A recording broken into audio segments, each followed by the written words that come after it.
In China, calligraphy is an art form developed over thousands of years, and it's very popular, more popular than its counterparts in Europe by far.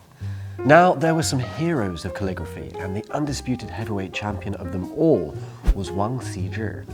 And he's famous for having practiced just one character, called Yong, and it means eternity.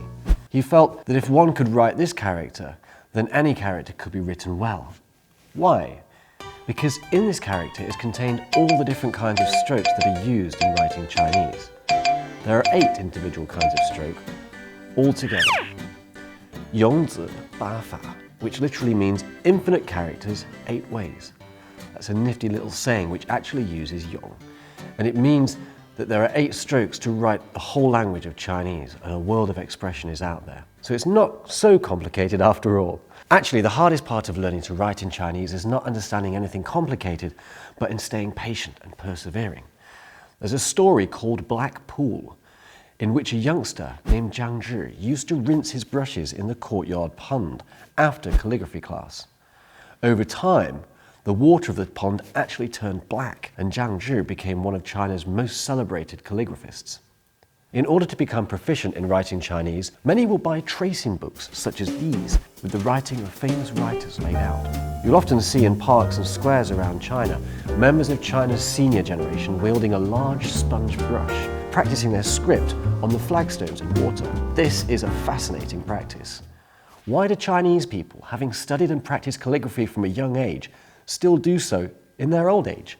Well, the answer lies in the phrase 自如其人. How a person writes is said to represent their nature. Song Huizong was China's most artistically accomplished emperor. Outside of his duties to his country and his people, there was also no art that was beyond his ability to master. Song Huizong was particularly fond of calligraphy, and he even created his own style, which he called shoujinqi, or slender gold, which sounds like a kind of brand of cigarettes from the 70s.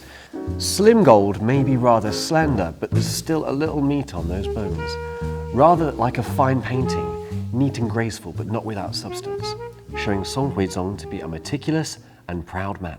Then, of course, there's a certain well-known revolutionary, military tactician, and philosophical intellectual, known as Mao Zedong. Add to that list of skills calligraphy. Mao Zedong's characters are very proud and full of momentum, much like the man was himself. In fact, in China, calligraphy is not simply a case of enjoyment, but also taste and appreciation. It's a means of attaining peace and refining the self. Calligraphy is the nurturing of steady control, perseverance, and composure.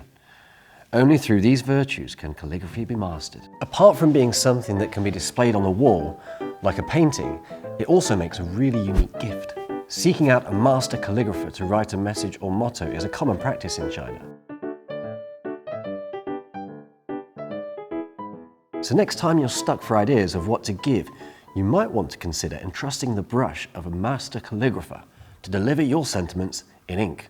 Now, on top of all that history and weight, a lot of people like to paint it on themselves, perhaps to absorb some of that gravity that characters hold. Here's David Beckham behaving entirely appropriately at Peking University. 生死攸命，富贵在天.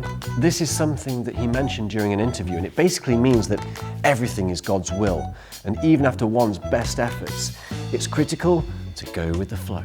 The meaning of the character Zhong is this. In terms of heaven and earth, i.e. the physical world, reason, faith, duty, nationality, and also other people, the importance of undertaking responsibility and accountability in all of these factors. And of course, there are also those that get the wrong thing. 寡妇 means widow, and I think what they wanted to get was this. Now this means pain, except it's written wrong. And this guy's got the order wrong. It's all very well until you actually meet someone who speaks Chinese, isn't it? So be very careful before you get that tattoo. Perhaps check with a Chinese friend. Okay, so that's it for today. Don't forget to like and subscribe. Leave us a comment at the bottom. Send us your questions. We love hearing from you. And until next time, no matter what you do, keep this open. Bye-bye.